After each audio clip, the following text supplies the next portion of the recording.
जय भोलेनाथ की। कमी नहीं किसी बात की। हमारे दादा स्वर्गीय डॉक्टर चंद्रसेन सक्सेना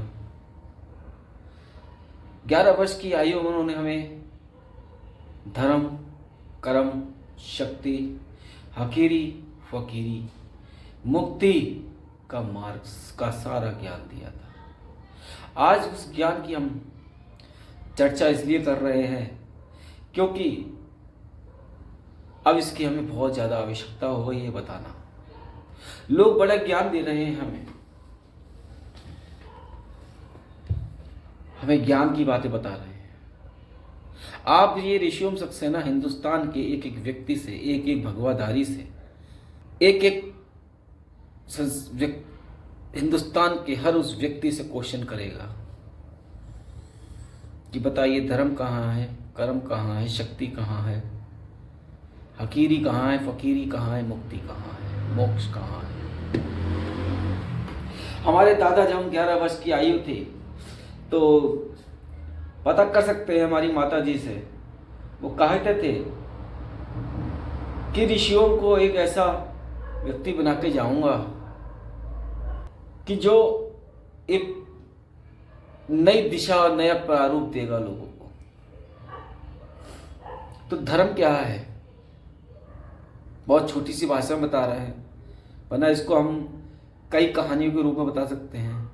तो देखिए, छोटी सी कहानी के रूप में बताएंगे कि धर्म, कर्म और शक्ति तीनों चीज एक ही से जुड़ी हुई हैं। धर्म है, हम बहुत शॉर्ट में बता रहे हैं, बाकी व्याख्या जरूर करेंगे। हमारे YouTube पे जाइएगा, वहाँ जरूर सर्च कीजिएगा, वहाँ जरूर हम अपलोड करेंगे और फेसबुक पे भी करेंगे, लेकिन टॉपिक धीरे धीरे। धर्म कहता है कि भूखे को भोजन कराना, परेशान की मदद करना, जो परेशान हो उसकी मदद करना, यही धर्म है। इसके अलावा संसार के अंदर कोई धर्म नहीं है। बाकी संसार के अंदर सब धर्म के ठेकेदार बन गए हैं और धर्म कोई नहीं बताता है। क्यों? धर्म के मार्ग से लोग भटका रहे हैं। अगर किसी भूखे को आपने भोजन कराया, उसके अंदर की निकली हुई दुआ, जिसे हम आशीर्वाद कह सकते हैं, जो उसके निकले हुए आशीर्वाद होता है, वही शक्ति होता है। किसी परेशान की मदद कर देना, उस परेशान की समस्या का हल निकाल देना ही आशीर्वाद होता है, दुआ होती है, वही शक्ति होती है। ये हमारे दादा का दिया हुआ ज्ञान। जो आप ये कर्म कर रहे हैं कि भूखी को भोजन कराया, किसी परेशान की मदद करी, वही आपका असली कर्म है, बाकी कोई कर्म नहीं है। तभी एक बात कही गई है, जैसा करोगे वैसा भरोगे। बढ़िया करोगे बढ़िया मिलेगा, घटिया करोगे तो घटिया मिलेगा। ऋषियों कभी किसी बात से परेशान नहीं रहा है। ऋषियों जो परेशान रहा है वो एक ही बात से परेशान कि धर्म को लोगों ने भटका दिया है, कर्म से लोगों ने भटका दिया है, धर्म के ठेकेदारों ने। क्या कहूं मैं, इस एक वर्ष के अंदर एक इरफान नाम का व्यक्ति, जिसको हम जानते तक नहीं थे, में थे, हमारी ऐसी हालत हो चुकी थी कि हम एक बाग के अंदर जाके लेट गए और 2.5 से 3 घंटे हम उठ नहीं पाए, बस लेटे रहे। जब उस बाग का जो मालिक आता है, क्योंकि वो बाग रोड के किनारे था, अक्सर वहाँ पे कोई भी यात्री आके आराम कर लेता था, लेकिन हमें ज़्यादा समय हो गया तो उस बाग का मालिक इरफान वो हमारे पास आता है, हमसे पूछता है, कहता है, पंडित जी क्या बात, क्योंकि हमारी दाढ़ी बड़ी हुई थी, बाल बड़े हुए थे, वस्त्र भी ऐसी थे हमारे। कोई बात नहीं भगवान, सब कर्म का लेखा जोखा है, अब कुछ कलयुग में झूठों का बोलबाला हो गया है और सच्चों का मुंह काला हो गया है।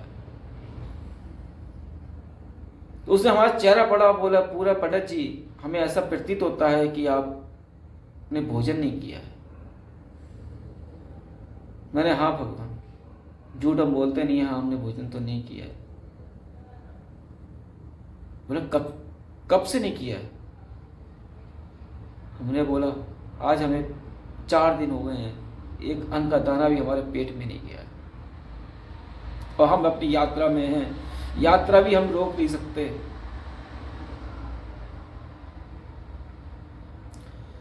उस इरफान ने कहा कि मैं तो दूसरे धर्म का हूं। तब हमने उनसे एक ही जवाब कहा, धर्म क्या है भैया? कुछ धर्म नहीं है, यही असली धर्म है जो आपने हमसे पूछा। हम नहीं मानते कौन व्यक्ति किस समुदाय का है, कौन से पंथ का है। तो बोला पंडित जी दुनिया क्या कहे, आपके अंदर क्या भावना हो। इसलिए उसने क्या करा कि अपना एक नौकर ओम प्रकाश नाम का व्यक्ति, वो हिंदू, उसके यहाँ काम करता, उसको आदेश दिया उसने कि पंडित जी जब तक रुके 1 दिन 2 दिन इनको बाकायदा भोजन कराना।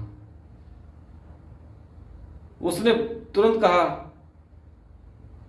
आदेश देके कि भूखे को भोजन कराना ही असली धर्म है पंडित जी, आपको तो ज्ञात होगा जब आपने इतनी बात बोलती है। मैंने हाँ बिल्कुल। हमने कहा हाँ भगवान, आप तो हमें हमारे लिए अल्लाह के फरिश्ते बन के आ गए। 3 दिन उस बाग में हमने गुजारे, शरीर में कुछ जान सी आई तो अंदर से हमारे यही दुआ निकली, यही आशीर्वाद निकला, परमात्मा अल्लाह ताला वाहे गुरु जिस रूप में कोई भी हो, इसका घाटा मत होने देना। उस 3 दिन के अंदर उस इरफान ने हमें बताया भी था कि 2 वर्ष से बाग में घाटा हो रहा है। जब यात्रा हमारी पूरी हुई और के बाद हम उस बाग में मिलने गए उस ईश्वर के दूत से, अल्लाह के फरिश्ते से मिलने पहुंचे तो पता चला इस बार उसको बाग में इतना फायदा हुआ कि उसका 2 साल का घाटा भी पूरा हुआ और बचत इतनी हो गई कि अगले 2 साल तक का उसने उस बाग का एडवांस दे दिया।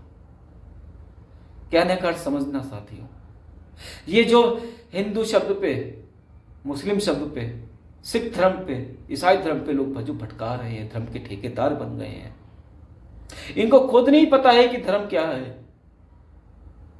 हमारे दादा ने बचपन में इसका ज्ञान दिया था कि बेटे हम काइस के बच्चे हैं और काइस के अंदर सब कुछ समाया है, क्योंकि हम चित्रगुप्त महाराज जी के वंशज हैं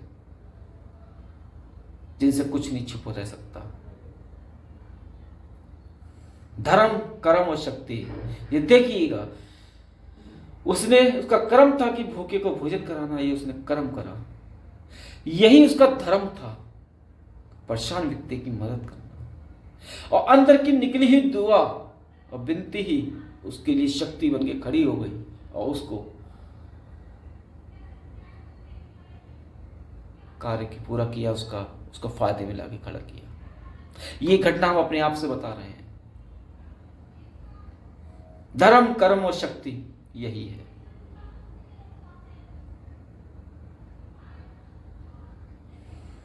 हकीरी और फकीरी, हकीरी क्या है? नोट कमाने के लिए, हमारे दादा का दिया हुआ ज्ञान कि बेटा धन दौलत कमाने के लिए लोग, कलयुग का समय आ रहा है, भयंकर समय आएगा, ये ध्यान रखिए। हकीरी क्या है? हकीरी का अर्थ होता है कि झूठ बोल के भगवा वस्त्र धारण कर लेना। ये तो गीता के अंदर भी साफ लिखा है, पढ़ के देखो। मुझे किसी को कोई सबूत देने की कोई आवश्यकता नहीं है, क्योंकि सत्य को कोई प्रमाण करने की आवश्यकता नहीं होती, सत्य खुद प्रमाणित होता है। कि भगवा के अंदर लोग अहंकार का प्रतीक बन जाता है। हकीरी का अर्थ है कि धन दौलत कमाने के लिए लोग धर्म का रास्ता अपनाएंगे और जो धर्म क्या है उससे लोग भटकाएंगे। आज वो ही हो रहा है। आप लोगों ने एक वीडियो देखी होगी जिसमें हम अपने दिल की बात कह रहे हैं कि 11 वर्ष की आयु हमारे साथ ऐसा कुछ घटित हुआ है। वो राज आज तक किसी को नहीं पता है, एक सिर्फ मेरे भोलेनाथ के अलावा किसी को संसार में नहीं पता है। ये हकीरी है कि झूठ का बोलबाला होगा और सच्चे का मुंह काला होगा, इसे को ही हकीरी कहेंगे। फकीरी क्या है बेटा, ये ध्यान रखियो, ये हमारे दादा ने ज्ञान दिया था। फकीरी में ध्यान रखना बेटा, कभी जीवन में घर परिवार को तेरे को त्यागना पड़ जाए तो इन बातों का विशेष ध्यान रखना। जब तू परिवार त्याग के जाए तो सबको माफ करके जाना। और ये ध्यान रखियो, इसके लिए ज्यादा बड़ा कर्म नहीं होता है। तो उससे जो गलती हो जाए हाथ जोड़ के उससे माफी मांग लेना, चाहे छोटा हो चाहे बड़ा हो। कोई तेरा दिल दुखाए उसको तू माफ कर देना। जब घर परिवार त्यागने से पहले उन्होंने हमें ज्ञान दिए कि घर परिवार त्यागने से 3 ही चीजों का ध्यान रखना, इन बातों का। किसी परेशान को दुखी की मदद करना, ये 3 चीजें हमारी गृहस्थी में भी रखे हमने करी हैं। इसी बात पे हमारी माता जी कहती थी तू हर किसी से लड़ लेता है, झगड़ लेता है, फिर उन्हीं पे जाके बैठ जाता है। तो हम कहते थे मम्मी हर व्यक्ति अपनी सोच का अलग होता है। हमारे दादा का दिया हो गया। फकीरी में क्या उन्होंने कहा कि अगर मोक्ष की प्राप्ति करनी है, तेरे को मुक्ति के मार्ग पे जाना है तो फकीरी करना और ध्यान रखना। तुझसे कोई गलती हो जाए उसको तुरंत माफी मांग लेना। ये अहंकार मत करना कि मैं एक फकीर हूं। तुझे कोई गलत कहे उसे माफ कर देना, माफ कर देना। तुझे कोई गलत कहे,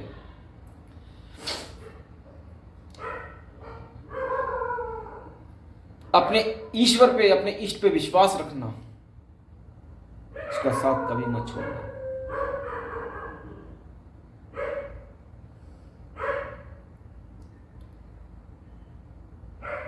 और सत्य पे जब फकीरी करे तो खुद पे हो रहे अत्याचार को एक तरफ को भूल जाना, लेकिन दूसरे पे हो रहे अत्याचार के लिए तुझे आवाज जरूर उठानी है। यही फकीरी का प्रथम कर्तव्य बनता है।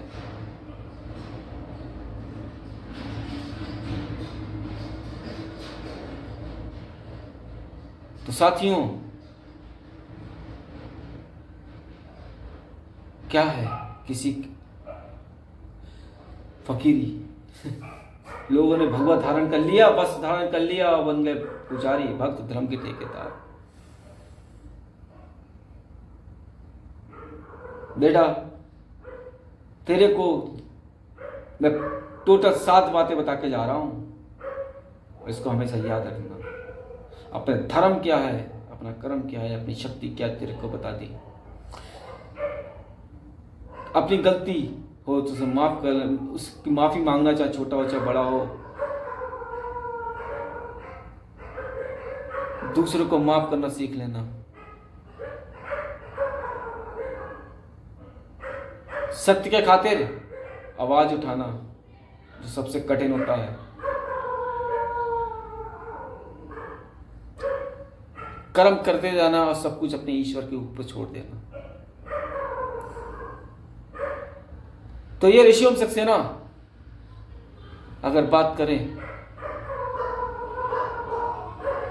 तो 13 साल की आयु से ऋषियों सक्सेना ने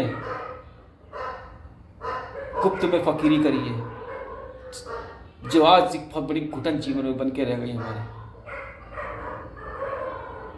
क्योंकि एक ऐसा रहस्य